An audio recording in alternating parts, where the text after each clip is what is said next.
আরে বেটা তুই আমার গায়ে হাত দিস না, তোর আমি নারী দর্শন মামলায় কেস দিব, তোরে দেখাই দিব, তোরে জেলের ভাত খাবো জানো বেটা। আরে তুই যা যা যাইয়ে কেস দে মোর নামে, মোর আরো ভালো হইবে, মুই কামাইছে রা জেলে ভাত খামু। তুই এখনো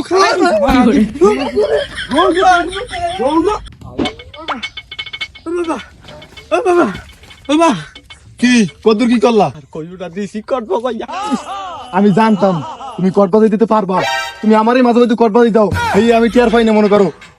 ওর ইতে তেজে রাস্তাঘাটে হাঁটতে পারি না, চার দোকানে ওর গরমে ঠিক পাই না মনে করো। ওর এত তেজ, এখন দেহ ওর তেজ কত বাজি ভরে আমিও দেখবো। আসান আসান হনে অগ সংসারে যেভাবে আল বাজাইছি হাতে অগ সংসার বেশি দিন টেকবে না। ওর বউ সাইডে দিলে ওর বউ করবে কেস, আর আমার গায়ে হাত দিয়েছে আমি করবো নারী দর্শন মামলা। ও কই লিখি বেডি, ও যদি দুইটা মামলা খায় ওর ভিডিও বাড়ি তো থাকবে না, এই ভিডিও বাড়ি যে ঘরে মা আমরা ল তুমি, ও তোমার গায়ে ওর নামে কেস করতে হবে না। ও কামিত তো এই যে ভালো থাকবে হারে টানিয়ে নিছে না মানে। হয় ও তিন বেলা ভালো খাইবে আর আমরা থাকবো না খাইয়া, হ্যাঁ ওই যদি মনে না না না হ্যাঁ ওই তো দাম যাইবে না।